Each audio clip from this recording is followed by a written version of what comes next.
Hi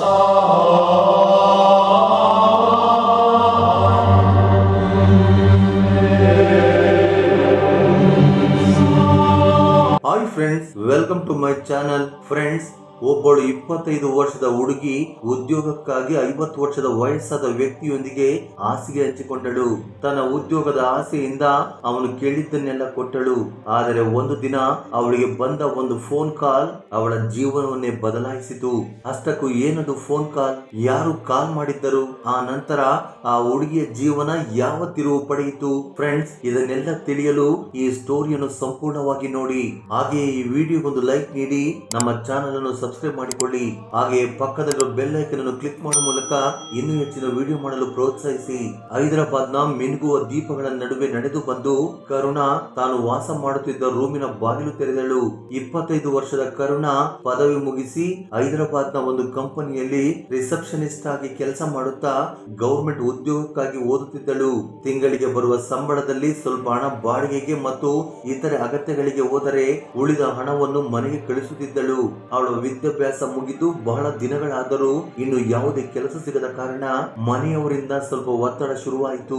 ಅವಳು ಕೂಡ ಪ್ರತಿದಿನ ಏನಾದರೊಂದು ಹೇಳಿ ಕಾಲ ಕಳೆಯುತ್ತಿದ್ದಳು. ದಿನವಿಡೀ ಆಫೀಸ್ ನಲ್ಲಿ ಕೆಲಸ ಮಾಡಿ ರಾತ್ರಿ ರೂಮ್ಗೆ ಬಂದು ಪುಸ್ತಕ ಹಿಡಿಯುತ್ತಿದ್ದಳು. ಆಗ ಉಳಿದ ಅನ್ನವನ್ನೇ ತಿಂದು ಕಣ್ಣು ಮುಚ್ಚಿ ಬರುತ್ತಿದ್ದರು. ಕಷ್ಟಪಟ್ಟು ನಿದ್ರೆಯನ್ನು ತಡೆದು ತನ್ನ ಗುರಿಗಾಗಿ ಓದುತ್ತಿದ್ದಳು. ಅವಳಿಗೆ ಬೇಸರ ಮತ್ತು ದುಃಖ ಬಂದಾಗಲೆಲ್ಲ ಆ ರೂಮಿನ ಕಿಟಕಿಯಿಂದ ಹೊರಗೆ ನೋಡುತ್ತಾ ಇಷ್ಟು ದೊಡ್ಡ ಹೈದರಾಬಾದ್ ನಲ್ಲಿ ತನಗಾಗಿ ಒಂದಾದರೂ ಜಾಗ ಖಾಲಿ ಇರುವುದಿಲ್ಲವೇ ಎಂದು ಯೋಚನೆ ಮಾಡುತ್ತಿದ್ದಳು. ಹೀಗೆ ಒಂದು ದಿನ ಕರುಣಾ ಆಫೀಸಿನಿಂದ ಮನೆಗೆ ಬರುವಾಗ ಬಸ್ ಸ್ಟಾಪ್ ಬಳಿ ನಿಂತಿದ್ದಳು. ಬಸ್ ಬಂತು. ಎಲ್ಲರೂ ಹತ್ತುತ್ತಿರುವಾಗ ಉಂಟಾದ ನೂಕು ನುಗ್ಗಲಿನಲ್ಲಿ ಅವಳ ಕೈಯಲ್ಲಿದ್ದ ವಸ್ತುಗಳೆಲ್ಲ ಕೆಳಗೆ ಬಿದ್ದವು. ಏನಾಯಿತು ಎಂದು ತಿಳಿಯಲು ಪ್ರಯತ್ನಿಸುತ್ತಿರುವಾಗಲೇ ಆ ಬಸ್ ಅಲ್ಲಿಂದ ಹೊರಟು ಹೋಯಿತು. ಆದರೆ ಆ ಗದ್ದಲ ಮಾತ್ರ ಇನ್ನೂ ನಿಂತಿರಲಿಲ್ಲ. ಆಗ ಒಬ್ಬ ವ್ಯಕ್ತಿ ಅವಳ ವಸ್ತುಗಳನ್ನೆಲ್ಲ ಒಂದೆಡೆ ಸೇರಿಸಿ ಕರುಣಳ ಕೈಗೆ ಕೊಟ್ಟನು. ಆತ ನೋಡಿದ ಅವಳಿಗೆ ಸುಮಾರು 55 ವರ್ಷದ ವಯಸ್ಸಾದ ವ್ಯಕ್ತಿ ಅವಳ ಕಡೆ ನಗುತ್ತಾ ಕಂಡನು. ತೆಗೆದುಕೋ ಅಮ್ಮ, ಇವು ನಿನ್ನವೇ ಅಲ್ವಾ ಎಂದನು. ಆಕೆ ಅವನಿಂದ ಅವುಗಳನ್ನು ತೆಗೆದುಕೊಂಡು ಥ್ಯಾಂಕ್ಸ್ ಅಂಕಲ್ ಎಂದು ಹೇಳಿದಳು. ಆಗ ಆ ವ್ಯಕ್ತಿ, ನೀನು ಎಲ್ಲಿರುತ್ತೀಯಮ್ಮ ಎಂದು ಮಾತು ಮುಂದುವರಿಸಿದ. ಇಲ್ಲೇ ಮಾದಾಪುರದಲ್ಲಿ ಅಂಕಲ್ ಎಂದು ಕರುಣ ಉತ್ತರಿಸಿದಾಗ, ನಾನು ಕೂಡ ಅಲ್ಲಿಗೆ ಹತ್ತಿರದಲ್ಲಿ ಇರುತ್ತೇನೆ. ಅಷ್ಟಕ್ಕೂ ಏನು ಮಾಡುತ್ತಿದ್ದೀಯಾ ಎಂದು ಮತ್ತೆ ಪ್ರಶ್ನಿಸಿದ. ಪ್ರಸ್ತುತ ಚಿಕ್ಕ ಕೆಲಸ ಮಾಡುತ್ತಿದ್ದೇನೆ, ಆದರೆ ಎಂದಿಗಾದರೂ ಗೌರ್ಮೆಂಟ್ ಉದ್ಯೋಗ ಪಡೆಯಬೇಕೆಂಬುದು ನನ್ನ ಆಸೆ. ಅದಕ್ಕಾಗಿಯೇ ತಯಾರಿ ನಡೆಸುತ್ತಿದ್ದೇನೆ ಎಂದು ಉತ್ತರಿಸಿದಳು ಕರುಣಾ. ಅದಕ್ಕೆ ಅವನು, ಹೌದಾ, ನಾನು ಕೂಡ ಗೌರ್ಮೆಂಟ್ ವಲಯದಲ್ಲಿ ಕೆಲಸ ಮಾಡಿ ಇತ್ತೀಚೆಗಷ್ಟೇ ನಿವೃತ್ತಿಯಾಗಿದ್ದೇನೆ ಎಂದನು. ಇಬ್ಬರ ನಡುವೆ ಹೀಗೆ ಸಂಭಾಷಣೆ ನಡೆಯಿತು. ಅಂದಿನಿಂದ ಅವನು ಅಲ್ಲಿ ಭೇಟಿಯಾಗುವುದಕ್ಕೆ ಶುರು ಮಾಡಿದನು. ಸುರೇಶ್ ಜೊತೆ ಮಾತನಾಡುವುದು ಕರುಣಗೂ ಸಹ ತುಂಬಾ ಇಷ್ಟವಾಯಿತು. ಅಷ್ಟು ದೊಡ್ಡ ನಗರದಲ್ಲಿ ತನಗೆ ಒಬ್ಬ ಸ್ನೇಹಿತ ಸಿಕ್ಕಿದನೆಂದು ಅವಳಿಗೆ ಅನಿಸಿತು. ಸಮಯ ಕಳೆದಂತೆ ಅವಳು ಸುರೇಶ್ ಮೇಲೆ ಎಷ್ಟರ ಮಟ್ಟಿಗೆ ಅಭಿಮಾನ ಬೆಳೆಸಿಕೊಂಡಳೆಂದರೆ ತನ್ನ ತಂದೆಗಿಂತ ಹೆಚ್ಚಾಗಿ ಭಾವಿಸುತ್ತಿದ್ದಳು. ಆದರೆ ಪಾಪ ಅವಳಿಗೇನು ಗೊತ್ತು, ಆ ಪ್ರೀತಿ ಅಲ್ಲ, ಅದು ಜೇನು ಸವರಿದ ಕತ್ತಿ ಎಂದು. ಹೀಗೆ ಒಂದು ದಿನ ಅವಳು ಆಫೀಸ್ಗೆ ತಯಾರಾಗುತ್ತಿದ್ದಾಗ ಸುರೇಶ್ ಕಾಲ್ ಮಾಡಿದ. ಅವಳು ಕಾಲನ್ನು ರಿಸೀವ್ ಮಾಡಿದ ತಕ್ಷಣ, ನನಗೆ ತಿಳಿದಿರುವ ಒಂದು ಗೌರ್ಮೆಂಟ್ ಕಚೇರಿಯಲ್ಲಿ ಕ್ಲರ್ಕ್ ಹುದ್ದೆಗಳು ಖಾಲಿ ಇವೆ, ನೀನು ತಕ್ಷಣವೇ ಅರ್ಜಿ ಸಲ್ಲಿಸು ಎಂದನು. ಅದನ್ನು ಕೇಳಿದ ಕರುಣಳ ಸಂತೋಷಕ್ಕೆ ಪಾರವೇ ಇರಲಿಲ್ಲ. Wow uncle, thank you so much, ನಾನು ಈಗಲೇ ಅರ್ಜಿ ಸಲ್ಲಿಸುತ್ತೇನೆ ಎಂದಳು. ಆಗ ಸುರೇಶ್, ಕೇವಲ ಅರ್ಜಿ ಸಲ್ಲಿಸಿ ಪರೀಕ್ಷೆ ಬರೆದರೆ ಕೆಲಸ ಆಗುವುದಿಲ್ಲ ಕರುಣಾ, ನಾವು ಮೇಲಿನವರೊಂದಿಗೆ ಮಾತನಾಡಬೇಕಾಗುತ್ತದೆ. ಅವರು ಏನು ಕೇಳಿದರೆ ಅದು, ಎಷ್ಟು ಕೇಳಿದರೆ ಅಷ್ಟು ಕೊಡಬೇಕು ಎಂದನು. ಸರಿ ಎಂದು ಹೇಳಿ ಕರುಣಾ ಕಾಲ್ ಕಟ್ ಮಾಡಿದಳು. ಅಂದಿನಿಂದ ಸುರೇಶ್ ಅವಳನ್ನು ಎಲ್ಲ ಸರ್ಕಾರಿ ಕಚೇರಿಗಳ ಸುತ್ತಲೂ ತಿರುಗಿಸುತ್ತಾ ತನಗೆ ತಿಳಿದವರೊಂದಿಗೆ ಅವಳಿಗೆ ಪರಿಚಯ ಮಾಡಿಸುತ್ತಿದ್ದನು. ಯಾರಾದರೂ ದೊಡ್ಡ ಅಧಿಕಾರಿ ಕಂಡರೆ ಅವರತ್ತ ತೋರಿಸಿ, ನೀನು ಕೆಲವೇ ದಿನಗಳಲ್ಲಿ ಹೀಗೆ ಕಾರಿನಲ್ಲಿ ಸುತ್ತಾಡುತ್ತೀಯ ಎನ್ನುತ್ತಿದ್ದ. ಹೀಗೆ ದಿನಗಳು ಕಳೆದವು. ಕರುಣಾ ಅವನನ್ನು ಕಣ್ಮುಚ್ಚಿ ನಂಬಿದಳು. ಆದರೆ ಇದೇ ಅವಳು ಮಾಡಿದ ದೊಡ್ಡ ತಪ್ಪು. ಒಂದು ದಿನ ಸುರೇಶ್ ಅವಳನ್ನು ಒಂದು ರೆಸ್ಟೋರೆಂಟ್ ಗೆ ಕರೆದುಕೊಂಡು ಹೋದನು. ಅಲ್ಲಿನ ವಾತಾವರಣವೇ ಬೇರೆಯಾಗಿತ್ತು. ಇಬ್ಬರು ಹೋಗಿ ಒಂದು ಟೇಬಲ್ ಬಳಿ ಕುಳಿತರು. ಸುರೇಶ್ ಅವಳನ್ನು ನೋಡುತ್ತಾ, ಇಂದು ನೀನು ತುಂಬಾ ಸುಂದರವಾಗಿ ಕಾಣುತ್ತಿದ್ದೀಯಾ, ನಿನ್ನನ್ನು ನೋಡಿದರೆ ಕಚ್ಚೆ ತಿನ್ನಬೇಕೆನಿಸುತ್ತಿದೆ ಎಂದನು. ಅವನ ಮಾತುಗಳು ಅವಳಿಗೆ ಸ್ವಲ್ಪ ವಿಚಿತ್ರವಾಗಿ ಕಂಡರೂ ಅವಳು ಅಷ್ಟಾಗಿ ತಪ್ಪಾಗಿ ಭಾವಿಸಲಿಲ್ಲ. ಆದ್ದರಿಂದಲೇ ಆಕೆ ಅವನ ಮಾತು ಮಾತುಗಳನ್ನು ಹೆಚ್ಚು ಗಂಭೀರವಾಗಿ ತೆಗೆದುಕೊಳ್ಳದೆ, ಅಂಕುಲ್, ನೀವು ಸ್ನೇಹಿತರೊಂದಿಗೆ ಮಾತನಾಡಿದ್ದೀರಾ? ಎಷ್ಟು ಬೇಕಂತೆ ಎಂದು ಕೇಳಿದಳು. ಅವನು ಕರುಣಳ ಕೈ ಹಿಡಿದು, ಹಣವಲ್ಲ ಕರುಣ, ಈ ದಿನಗಳಲ್ಲಿ ಹಣ ಎಲ್ಲರೂ ಕೊಡುತ್ತಾರೆ. ನಿನಗೆ ಈ ಉದ್ಯೋಗ ಬೇಕೆಂದರೆ ನೀನು ಇನ್ನೇನಾದರೂ ಕೊಡಬೇಕು ಎಂದು ಅವಳತ್ತ ನೋಡುತ್ತಾ ಹೇಳಿದನು. ಅವಳಿಗೆ ಅರ್ಥವಾಗಲಿಲ್ಲ. ಅದಕ್ಕೆ ಇನ್ನೇನಾದರೂ ಎಂದರೆ ಎಂದು ಮುಗ್ಧಳಾಗಿ ಕೇಳಿದಳು. ನೀನು ಒಂದು ದಿನ ನನ್ನೊಂದಿಗೆ ಕಳೆ, ಆ ನಂತರ ನಿನ್ನ ಕನಸುಗಳನ್ನೆಲ್ಲ ನಾನು ನನಸು ಮಾಡುತ್ತೇನೆ. ನೀನು ಬಯಸಿದ ಉದ್ಯೋಗವನ್ನು ನಾನು ನಿನಗೆ ಕೊಡಿಸುತ್ತೇನೆ ಎಂದು ಸುರೇಶ್ ಮಾತು ಮುಗಿಸುತ್ತಿದ್ದಂತೆ ಕರುಣ ಕೋಪದಿಂದ ಅವನತ್ತ ನೋಡಿದಳು. ಅವನು ಆಗಲೂ ಸಹ ತುಂಬಾ ಶಾಂತವಾಗಿ ಕಾಣುತ್ತಿದ್ದ. ಆದ್ರೆ ಅವಳು ಮಾತ್ರ ಕೋಪದಿಂದ, ನೀವು ಇಂಥವರೆಂದು ನಾನು ಎಂದಿಗೂ ಅಂದುಕೊಂಡಿರಲಿಲ್ಲ. ಇದಕ್ಕೆ ನಾನು ಪ್ರಾಣ ಹೋದರೂ ಒಪ್ಪುವುದಿಲ್ಲ ಎಂದಳು. ಸುರೇಶ್ ಮಾತ್ರ ತುಂಬಾ ಶಾಂತವಾಗಿ, ಕೇವಲ ಒಂದೇ ಒಂದು ರಾತ್ರಿ, ನಿನ್ನನ್ನು ನೀನು ಬೇಡವೆಂದರೆ ನಿನ್ನ ಗುರಿ ನಿನಗೆ ಸಿಗುತ್ತದೆ, ಇನ್ನು ಚೆನ್ನಾಗಿ ಆಲೋಚನೆ ಮಾಡು ಎಂದನು.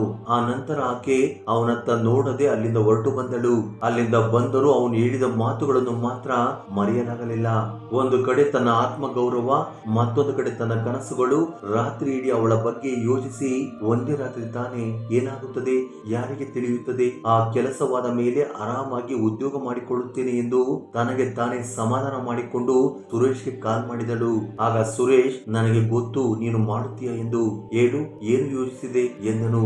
ಅವಳು ತನ್ನ ಮನಸ್ಸನ್ನು ಕೊಂದುಕೊಂಡು ಅವನಿಗೆ ತಲೆಬಾಗಿದಳು. ಶ್ರೀ ಚಕ್ರೇಶ್ವರಿ ಜ್ಯೋತಿಷ್ಯ ಪೀಠಂ.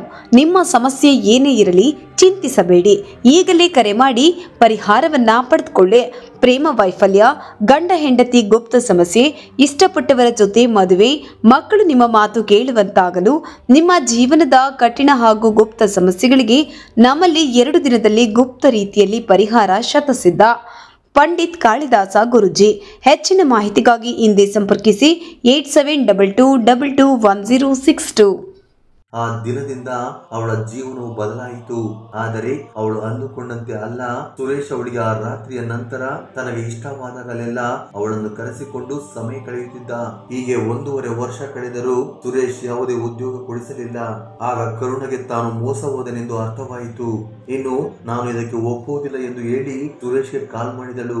ಕಾಲ್ ರಿಸೀವ್ ಮಾಡಿದ ಸುರೇಶ್, ಹೇಳು ಕರುಣ, ಹೇಗಿದ್ದೀಯಾ ಎಂದು ಏನೋ ಮಾತನಾಡಲು ಹೋದ. ಆದರೆ ಅವಳು ಅವನ ಮಾತುಗಳಿಗೆ ಮರುಳಾಗದೆ, ನಾವು ಇಂದಿನಿಂದ ಇದೆಲ್ಲವನ್ನು ನಿಲ್ಲಿಸೋಣ ಎಂದು ಅಂದುಕೊಂಡಿದ್ದೇನೆ ಎಂದು ಕೋಪದಿಂದ ಹೇಳಿದಳು. ಅರೆ, ಏನಾಯಿತು ಎಂದು ಸುರೇಶ್ ಕೇಳಿದಾಗ, ಏನೂ ಇಲ್ಲ, ನಾನು ಈ ಸಂಬಂಧವನ್ನು ಇಲ್ಲಿಗೆ ಮುಗಿಸುತ್ತಿದ್ದೇನೆ ಎಂದು ಖಡಖಂಡಿತವಾಗಿ ಹೇಳಿಬಿಟ್ಟಳು. ಆದರೆ ಒಮ್ಮೆ ನಾನು ಕಳುಹಿಸಿದ ಮೆಸೇಜ್ ನೋಡು ಎಂದು ಹೇಳಿ ಸುರೇಶ್ ಕಾಲ್ ಕಟ್ ಮಾಡಿದ. ಆ ಮೆಸೇಜ್ ಓಪನ್ ಮಾಡಿದ ಕರುಣಳ ಕಣ್ಣುಗಳು ಆಶ್ಚರ್ಯದಿಂದ ಹಾಗೆ ಉಳಿದು ಬಿಟ್ಟವು. ಏಕೆಂದರೆ ಅವಳು ನೋಡುತ್ತಿದ್ದು ತಾನು ಮತ್ತು ಸುರೇಶ್ ಬೆಡ್ ಮೇಲೆ ಒಟ್ಟಿಗೆ ಇದ್ದ ವಿಡಿಯೋಗಳು.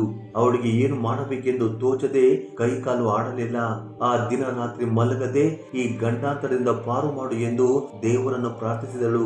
ಆದರೆ ಏನು ಮಾಡಿ ಇದರಿಂದ ಹೊರಬರಬೇಕೆಂದು ಅವಳಿಗೆ ತಿಳಿಯಲಿಲ್ಲ. ಕೊನೆಗೆ ಏನು ಮಾಡಲಾಗದೆ ಅಸಹಾಯಕಳಾಗಿ ಕುಳಿತುಕೊಂಡಳು. ಹೀಗೆ ಕೆಲವು ದಿನಗಳು ಕಳೆದವು. ಅಂದಿನಿಂದ ಸುರೇಶನ ಅಟ್ಟಹಾಸಕ್ಕೆ ಅಡೆತಡೆ ಇಲ್ಲದಂತಾಯಿತು. ಅವನು ಕರೆದಾಗಲೆಲ್ಲ ಅವಳು ಹೋಗುತ್ತಿದ್ದಳು. ಅವನಿಗೆ ಬೇಕಾದ ಸಂತೋಷವನ್ನು ನೀಡಿ ಬರುತ್ತಿದ್ದಳು. ಆದರೆ ಈಗ ಅವಳು ಮನುಷ್ಯನಲ್ಲ, ಕೇವಲ ಪ್ರಾಣವಿರುವ ಒಂದು ಶರೀರವಷ್ಟೇ. ಆ ನೋವನ್ನು ತಡೆದುಕೊಳ್ಳಲಾಗದೆ ಹಲವು ಬಾರಿ ಸತ್ತು ಹೋಗಬೇಕೆಂದುಕೊಂಡಳು. ಆದರೆ ತನ್ನ ತಂದೆ ತಾಯಿ ನೆನಪಾದಾಗ ಸುಮ್ಮನಾಗುತ್ತಿದ್ದಳು. ಆದರೆ ಆ ನೋವು ಕೆಲವೇ ಕ್ಷಣಗಳಲ್ಲಿ ಧೈರ್ಯವಾಗಿ ಬದಲಾಯಿತು. ಭಯದಿಂದ ಕೂಡಿದ್ದ ಅವಳ ಕಣ್ಣುಗಳು ಆಕ್ರೋಶವನ್ನು ತುಂಬಿಕೊಂಡವು. ಈಗ ಅವಳು ಸಾಯಬೇಕು, ಇಲ್ಲವೇ ತನ್ನ ಸುತ್ತಲಿರುವ ನರಕವನ್ನಾದರೂ ಕೊಲ್ಲಬೇಕು. ಈಗ ಅವಳು ಹೆಚ್ಚು ಯೋಚನೆ ಮಾಡದೆ 2ನೇ ಆಲೋಚನೆಯೇ ಸರಿ ಎಂದು ನಿರ್ಧರಿಸಿದಳು. ಆ ದಿನ ಕರುಣ ಆಫೀಸಿನಲ್ಲಿದ್ದಾಗ ಸುರೇಶ್ ಫೋನ್ ಮಾಡಿದ. ಅವಳು ಫೋನ್ ಎತ್ತಿದ ಕೂಡಲೇ, ಇವತ್ತು ಮನೆಗೆ ಬಾ, ಬಹಳ ದಿನಗಳಾಯಿತು ಎಂದನು. ಕರುಣ ಹೆಚ್ಚು ಮಾತನಾಡದೆ ಸರಿ ಎಂದು ಹೇಳಿ ಕಾಲ್ ಕಟ್ ಮಾಡಿದಳು. ಅಂದು ಸಂಜೆ ಮಾರ್ಕೆಟ್ಗೆ ಹೋಗಿ ಒಂದು ಚಾಕು ಖರೀದಿಸಿ ಸುರೇಶ್ ಮನೆಗೆ ಹೊರಟಳು. ಬಾಗಿಲು ತೆರೆದಾಗ ಸೋಫಾದಲ್ಲಿ ಕುಳಿತು ವೈನ್ ಕುಡಿಯುತ್ತಿದ್ದ ಸುರೇಶ್ ನನ್ನು ಕಂಡಳು. ಅವಳು ಬಂದು ಅವನ ಹತ್ತಿರ ಕುಳಿತುಕೊಂಡಳು. ಆಗ ಅವನು ನಗುತ್ತಾ ಅವಳ ಕಡೆ ನೋಡಿ, ಬಂದೆಯ ಡಿಯರ್ ಎಂದನು. ಅವಳು ಯಾವುದೇ ಭಾವವಿಲ್ಲದೆ, ನೀವು ನನ್ನ ಜೀವನವನ್ನು ಹಾಳು ಮಾಡಿದ್ದೀರಿ, ಈಗಲಾದರೂ ನನ್ನ ಮೇಲೆ ದಯೆ ಬರುವುದಿಲ್ಲವೇ ಎಂದು ಕೇಳಿದಳು. ಇದರಲ್ಲಿ ನಿನ್ನ ಜೀವನ ಹಾಳಾಗಲು ಏನಿದೆ? ನೀನು ಖುಷಿಯಾಗಿದ್ದೀಯಾ? ನಾನು ಖುಷಿಯಾಗಿದ್ದೇನೆ ಎಂದು ಅವನು ಉತ್ತರಿಸಿದನು. ಆಗ ಆಕೆ ವಿಚಿತ್ರವಾಗಿ ನಕ್ಕು ಸುಮ್ಮನಾದಳು. ನಂತರ ಅವನು ಸುಸ್ತಾಗಿ ಬೆಡ್ ಮೇಲೆ ಬಿದ್ದ ಕೂಡಲೇ ತನ್ನ ಕೈಯಲ್ಲಿದ್ದ ಚಾಕುವನ್ನು ಅವನ ಹೊಟ್ಟೆಗೆ ಇರಿದಳು. ಆಗ ಅವನು ಇದ್ದ ಜಾಗದಲ್ಲಿಯೇ ಈ ಲೋಕವನ್ನು ಬಿಟ್ಟು ಹೊರಟು ಹೋದನು. ಆಗ ಕರುಣಗೆ ತಾನು ಎಷ್ಟು ದೊಡ್ಡ ತಪ್ಪು ಮಾಡಿದ್ದೇನೆಂದು ನೆನಪಾಯಿತು. ತಕ್ಷಣ ಎದ್ದು ಹೊರಗೆ ಹೋಗಲು ಯತ್ನಿಸಿದಳು. ಆದರೆ ಆಗಲೇ ಅಲ್ಲಿದ್ದ ಒಂದು ದೊಡ್ಡ ಟಿವಿ ಅವಳ ಕಣ್ಣಿಗೆ ಬಿತ್ತು. ನನ್ನನ್ನು ಇಷ್ಟೆಲ್ಲ ಬಳಸಿಕೊಂಡ, ಕನಿಷ್ಠ ಇವನ ಒಂದು ವಸ್ತುವನ್ನಾದರೂ ನನ್ನೊಂದಿಗೆ ಇಟ್ಟುಕೊಳ್ಳುತ್ತೇನೆ ಎಂದುಕೊಂಡು ಅದನ್ನು ತೆಗೆದುಕೊಂಡು ಹೋದಳು. ಅದೇ ಸಮಯದಲ್ಲಿ ಪಕ್ಕದ ಏರಿಯಾದಲ್ಲಿದ್ದ ಸುರೇಶನ ಮಗಳು ರಮ್ಯಾ ತನ್ನ ತಂದೆಗೆ ಕಾಲ್ ಮಾಡಿದಳು. ಆದರೆ ಅವನು ಫೋನ್ ಎತ್ತದ ಕಾರಣ ತಕ್ಷಣವೇ ಸುರೇಶ್ ಮನೆಗೆ ಬಂದು ತನ್ನ ಬಳಿಯಿದ್ದ 2ನೇ ಕೀಲಿಯಿಂದ ಬಾಗಿಲು ತೆರೆದು ನೋಡಿದಳು. ಎದುರಿಗೆ ತನ್ನ ತಂದೆ ಶವವನ್ನು ನೋಡಿ ಶಾಕ್ ಆಗಿ ಹೋದಳು. ತಕ್ಷಣ ಪೊಲೀಸರಿಗೆ ಫೋನ್ ಮಾಡಿದ್ದರಿಂದ ಪೊಲೀಸರು ಸ್ಥಳಕ್ಕೆ ಬಂದರು. ಆಗ ಪೊಲೀಸರ ವಿಚಾರಣೆಯಲ್ಲಿ ಕರುಣಳನ್ನು ಬಂಧಿಸಿದರು. ಕರುಣ ಒಂದು ಮಾತು ಆಡದೆ ಪೊಲೀಸರೊಂದಿಗೆ ಹೋದಳು. ಎಲ್ಲರೂ ಅವಳನ್ನೇ ಬೆರಳು ಮಾಡಿ ತೋರಿಸಿದರು. ಎಲ್ಲರೂ ಅವಳದೇ ತಪ್ಪು ಎಂದರು. ಆದರೆ ಒಬ್ಬ ಮಹಿಳಾ ಕಾನ್ಸ್ಟೇಬಲ್ ಅಭಿಮಾನದಿಂದ ಮಾತನಾಡಿದಾಗ ಅವಳು ತನ್ನ ಹೊಟ್ಟೆಯಲ್ಲಿದ್ದ ಭಾರವನ್ನೆಲ್ಲ ಅವರೊಂದಿಗೆ ಹೇಳಿಕೊಂಡಳು. ಆಗ ಕಾನ್ಸ್ಟೇಬಲ್, ಭಯ ಪಡಬೇಡ, ನಿನಗೆ ಒಳ್ಳೆಯದೇ ಆಗುತ್ತದೆ ಎಂದು ಅವಳಿಗೆ ಧೈರ್ಯ ಹೇಳಿ ಅಲ್ಲಿಂದ ಹೊರಟು ಹೋದಳು. ಈಗ ಕರುಣಳನ್ನು ರಾಷ್ಟ್ರೀಯ ಜೈಲಿಗೆ ಸ್ಥಳಾಂತರಿಸಲಾಯಿತು. ಒಂದು ಕ್ಷಣದ ಆವೇಶಕ್ಕೆ ಅವಳ ಇಡೀ ಜೀವನವೇ ಬದಲಾಗಿ ಹೋಗಿತ್ತು. ನಿರಾಶೆಯಿಂದ ಕರುಣ ದಿನಗಳನ್ನು ದೂಡುತ್ತಿದ್ದಳು. ಹಾಗೆ ಒಂದು ದಿನ ಅವಳನ್ನು ಭೇಟಿಯಾಗಲು ಒಬ್ಬ ವಕೀಲೆ ಬಂದಳು. ನನ್ನ ಹೆಸರು ಶಿವಾನಿ, ನಾನು ನಿನ್ನ ಕೇಸ್ ತೆಗೆದುಕೊಳ್ಳುತ್ತಿದ್ದೇನೆ. ನಿನ್ನ ಪರವಾಗಿ ನ್ಯಾಯವಿದೆ ಎಂದು ನನಗೆ ತಿಳಿದಿದೆ. ಆದರೆ ಅದನ್ನು ನಮ್ಮ ಕೋರ್ಟ್ ಮುಂದೆ ಸಾಬೀತುಪಡಿಸಬೇಕೆಂದರೆ ನೀನು ನನಗೆ ಸತ್ಯ ಹೇಳಬೇಕು ಎಂದಳು.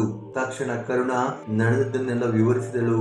ಎಲ್ಲವನ್ನು ಕೇಳಿದ ಶಿವಾನಿ, ನಿನ್ನ ಪ್ರಕಾರ ನೀನು ಮಾಡಿದ್ದು ತಪ್ಪಲ್ಲ.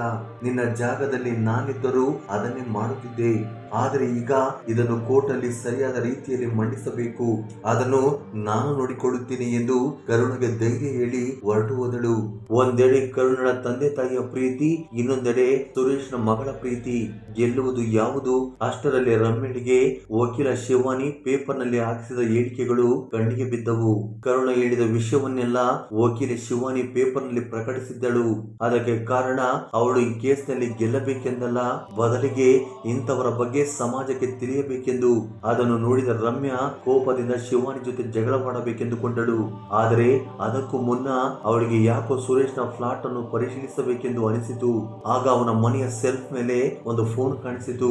ಅದನ್ನು ತೆರೆದು ನೋಡಿದ ರಮ್ಯಳ ಕಣ್ಣುಗಳು ಹಾಗೆ ಉಳಿದು ಬಿಟ್ಟವು. ಅವಳ ಕಣ್ಣುಗಳಲ್ಲಿ ಕಣ್ಣೀರು ತುಂಬಿಕೊಂಡವು. ಆಗ ಅವಳಿಗೆ ಅನಿಸಿತು ಕರುಣ ಮಾಡಿದ್ದರಲ್ಲಿ ಯಾವುದೇ ತಪ್ಪಿಲ್ಲ ಎಂದು. ಇತ್ತ ಕರುಣಳ ತಂದೆ ತಾಯಿ ಸ್ವಲ್ಪ ಹಣವನ್ನು ತೆಗೆದುಕೊಂಡು ಹೈದರಾಬಾದ್ಗೆ ಬಂದರು. ಅಲ್ಲಿದ್ದ ಒಬ್ಬ ಪೊಲೀಸ್ ಅಧಿಕಾರಿಯ ಸಹಾಯದಿಂದ ಅವರು ಜೈಲಿನಲ್ಲಿದ್ದ ಕರುಣಳನ್ನು ಭೇಟಿಯಾದರು. ಆಗ ಅವರ ಕಣ್ಣಲ್ಲಿದ್ದ ಕಣ್ಣೀರನ್ನು ನೋಡಿದಾಗ ಕರುಣಗೆ ತನ್ನ ಮೇಲೆ ಅಸಹ್ಯ ಮೂಡಿತು.